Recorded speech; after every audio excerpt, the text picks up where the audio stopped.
much with you guys. I'm going to start off with the first question. You've written a lot of things, and why this for your first project as a director?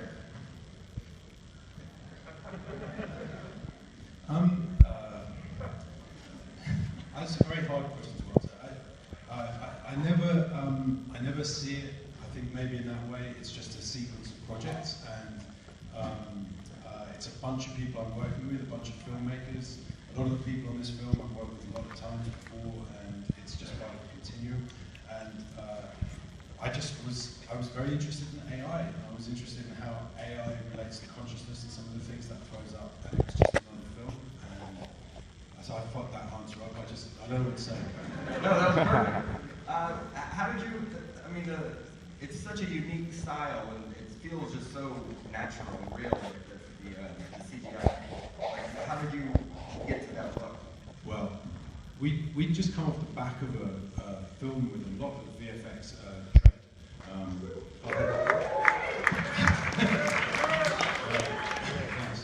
So you learn a lot, you know, steep learning curve and that kind of thing. But also things change very fast, they move on really quick. By the time we got to this film, there was no need for green screen, there were no tracking markers everywhere.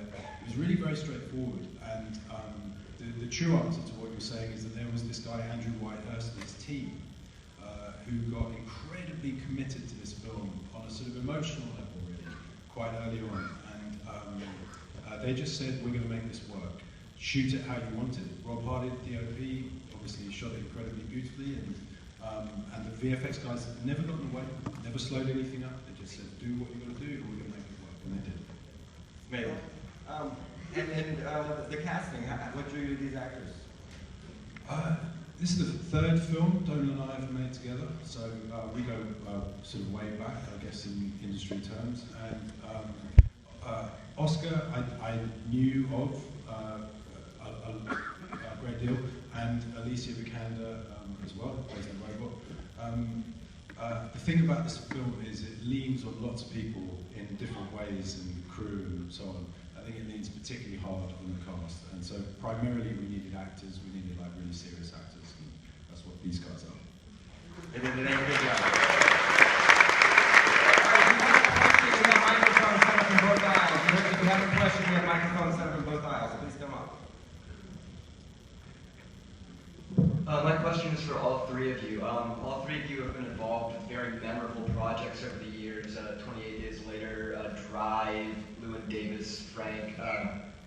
When you watch a film like this and it turns out as excellent as it does, do you ever look at it and go, well, fuck, that's what I'm going to be remembered for?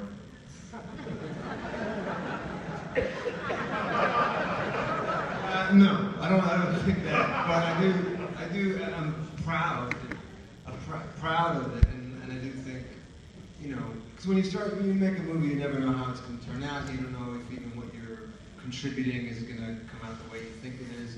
So every once in a while, I mean, for me, you know, I see this and I think that's what we were intending. We were intending that, and so it feels very good. Also, I think there's a difference between fuck, this is what I'm going to be remembered for, and fuck, this is what I'm going to be remembered for.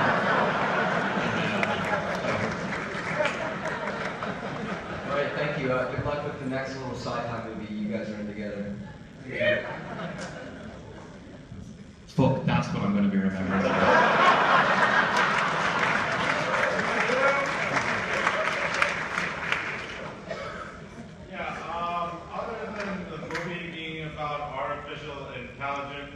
Do you think it could also serve as a metaphor for women dealing with living in a patriarchal society?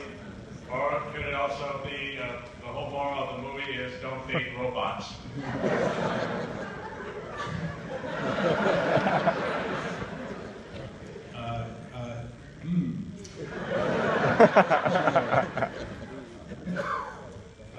I'd say I'm on the robot side in this movie. There's an answer of sorts in that, I think. Yeah, there's some of that stuff is going on. I think actually, I know it looks like there's a whole sort of Bluebeard thing type, and there is that sort of stuff, and there's the guy who's there who casts himself as a savior, and maybe then doesn't think too hard about what's going on inside the head of the person who is being saved, and all that kind of stuff. So yes.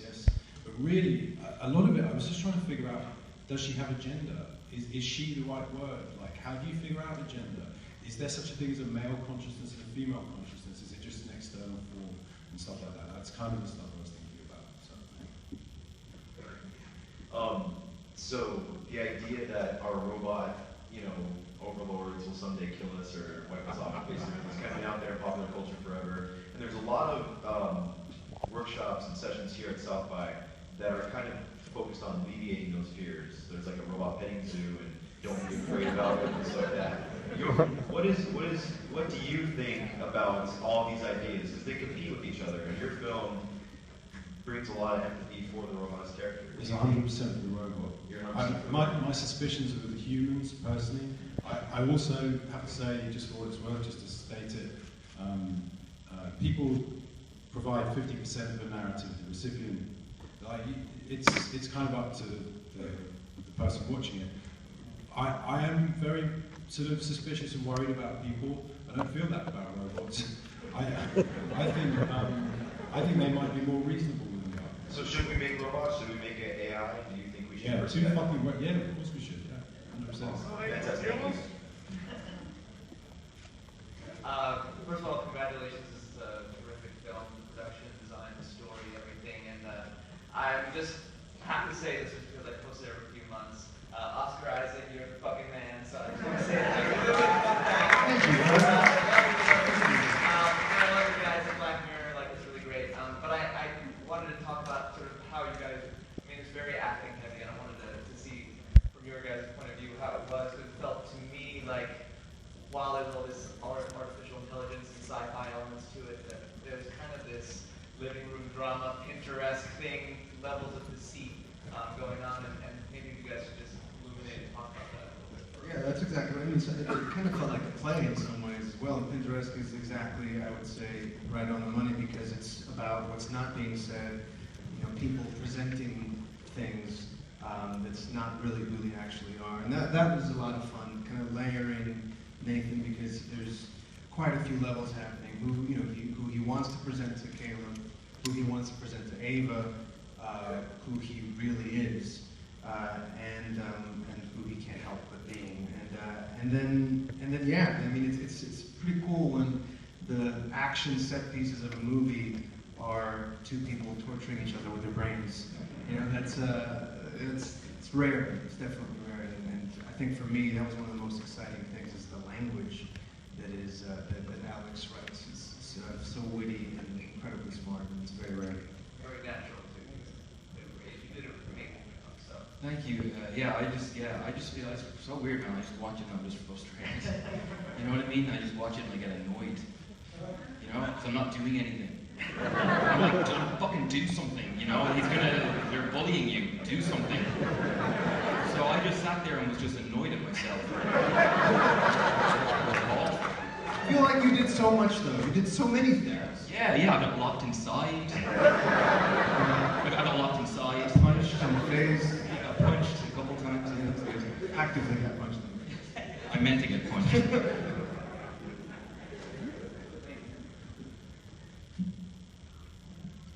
I just want to say that that this was probably one of my favorite films I've seen in quite some time, especially for something sci-fi of the sort. And Oscar, I love most of what he's done. I know that. Even Davis go from something from a world to this was very, very interesting because it's two different whole perspectives on how you play your character. And Mr. Garland. Have you seen Frank? I did stuff in that movie. I think the journey I've taken since Frank has been very interesting.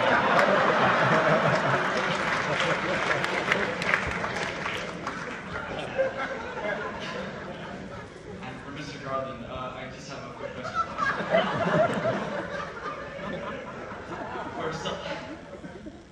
For someone who aspires to be a filmmaker one day, how did it feel to go from being a writer to writing a story to actually going to directing your own story Yeah, it's just, that's the same tough question.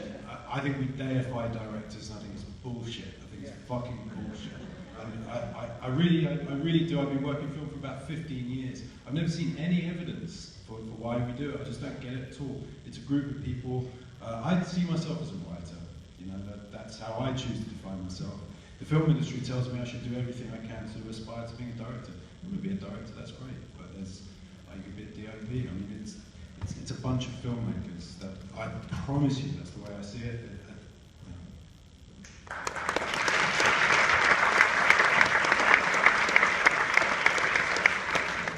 Howdy.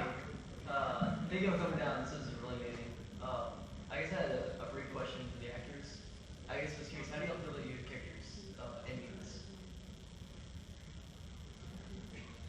Yeah, endings for the characters? Yeah, again, man, I just get frustrated and just like, do something, you know, just let her, she says like, will you stay here? I'm like, yeah, I'll stay here.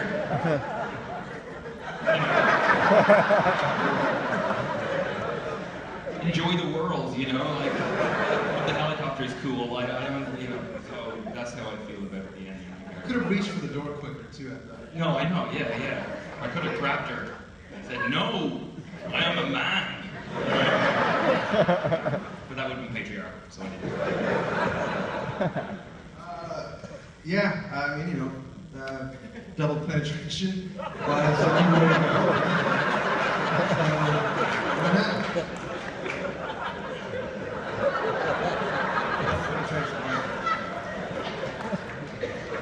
That was an alternate title at a certain point, but yeah, scrap it.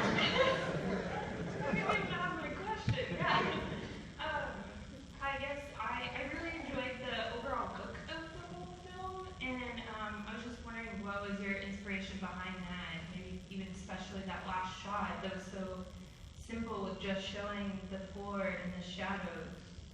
That was Rob Hardy, the DOP, somewhere in here. Yes, well done, Rob.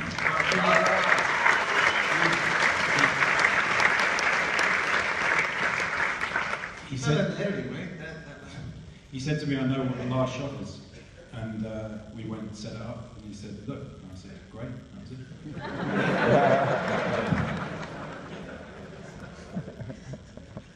Hi guys. Science fiction can get really complicated storytelling-wise. So, how do you go about taking science fiction ideas and making a really good, simple story with it? That was simple. Not simple, but I understand. yeah, That's a good thank you. question. Not simple as in the story, it's simply doesn't have a lot of meaning, but simple as in well told. Yeah, it's linear. It's linear, which is, effort, I guess. I mean, that was the intention. That was the intention. It was tricky sometimes. It's an ideas movie. The intention was to be thought-provoking and to have some interesting ideas in there, and a simple linear narrative, I guess, hopefully allows them to breathe, maybe. Incredibly difficult to do too, because there are huge ideas in there, and yet to keep it dramatically straightforward. I mean, that is also something that I think both of us, when we read it, just were floored by, because, you know, huge ideas about consciousness and language and experience and sexuality and all these things, and yet when those big kind of diatribes come out, it's all in service of pushing the story forward dramatically. I mean, that's really incredible. And I would also say that, you know, Alex's other films that he didn't direct, was absolutely almost basically the same amount that he did on each of those movies. 28 Days Later and Sunshine in particular are very, totally different but very similar in terms of science fiction and, you know, big ideas, but it's just a great story. I think all that anybody really wants to be in is a great story, and if ideas come out through that because he's planted them so brilliantly, that's what's so hard to do, I think. And I think Alex is the best at it.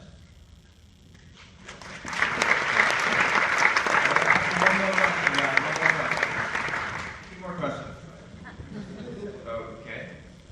So, 10 years ago, in this very theater, I saw 2001: A Space Odyssey, and I felt the very same vibe from this movie that I felt with that. It's kind of like, I can't let you do that, David. You know, kind of like creepy building, really minor suspense, just kind of tangling in the background. And I think that was what you were going for, this kind of, should we be doing this? Is this right? And yet, it's next. It's always next. We have to do what's next. So, I just want to get your thoughts on, you know, the interpretation of how we have to progress, but the limits of progression on what we should believe in. That's simple. I mean, broadly speaking, when we can do something, somebody somewhere does it. Yeah, broadly speaking, right? So that makes what you're saying kind of inevitable. I mean, it sounds stupid, it sounds very far-fetched, but I think it's true. The reason I like the idea of AIs is because they're an extension of us. I would encourage it. I think they would come from us if they developed in the way they could. And there's like a long-term future attached to them, longer than ours. For sure, longer than ours. We have a very finite future. We're going to die on this rock. There's not going to be a wormhole off the side of Saturn. It's not going to be it. Sorry, guys. It sucks, but it's true. And even if you could get on a spaceship and go to the next nearest place, whatever it is, 6.5 light years, whatever, you're a new species by the time you arrive. If you survive it, you don't survive it anyway. So AIs can do that. I think they're our future. It's fucking crazy to say that in Q&A about this film, but that is what I think. And about Frank. I love Frank too. What about Frank? I love it. We gotta ask one more question here, guys. Thank you so much for bringing this film here. I just wanted to ask, you touch on the idea of the search engine powering the AI. Oh, yeah. And the chess game. And Caleb's kind of having this chess game against the AI, which is sort of like a chess game against all of human knowledge. And can you touch a little bit on that? I do want to say one thing about the search engine, which is that there's a sort of separate thing going on. This is late to the AI party, right? There's been tons of AI films recently, last year and still yet to come, Ultron and so on. I don't think, why is it zeitgeist, right? I don't think it's because there's been any breakthrough in AI, it's because there hasn't. So it's something else, and I think it might be search engines. I think it's related to what we feel about big tech companies. We don't really understand how these things work, so that's strange, but they seem to know how we work. They can anticipate things about us. They know more about us than we know about them. And that makes us feel scared. I think it's a kind of unconscious fear. So I was sort of referring to that rather than anything about search engines directly relating to how an AI might get constructed. I forgot the other bit. So, for Oscar and Domhnall, did you do any interesting search engines to get like into character to find out sort of what the inspirations might be? Like porn? You have to. I mean, you have to do your research.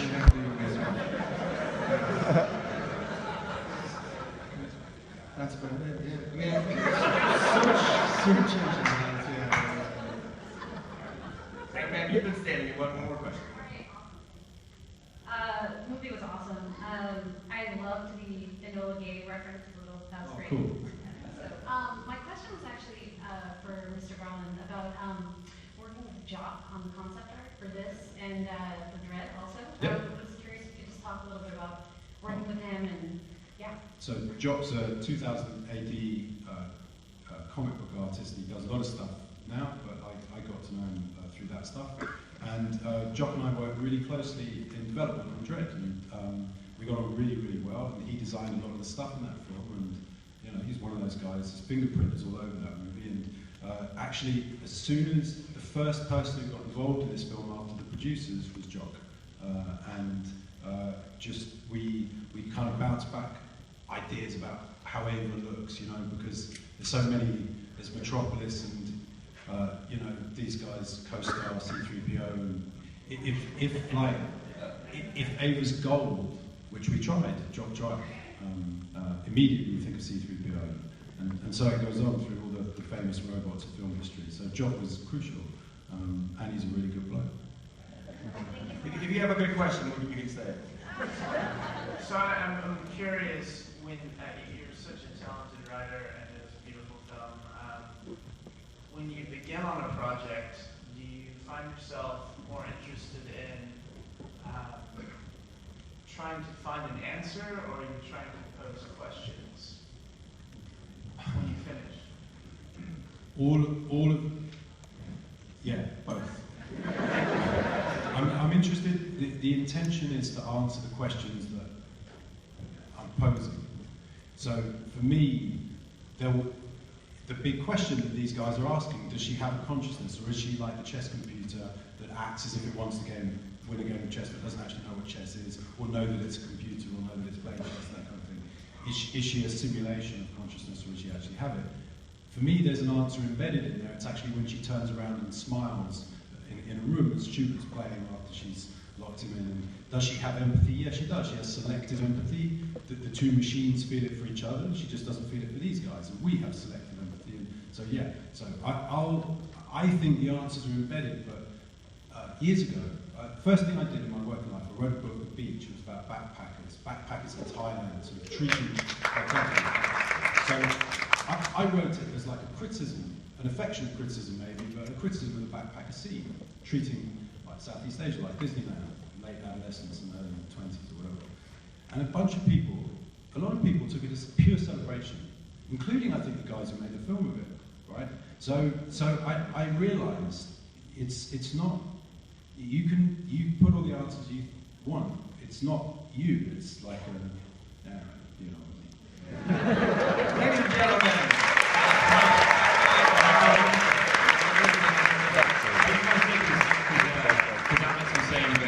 Being a group thing and everything. That was the ending. Yeah, so the composers are here and the producers are here. I think they're due a round of applause as well.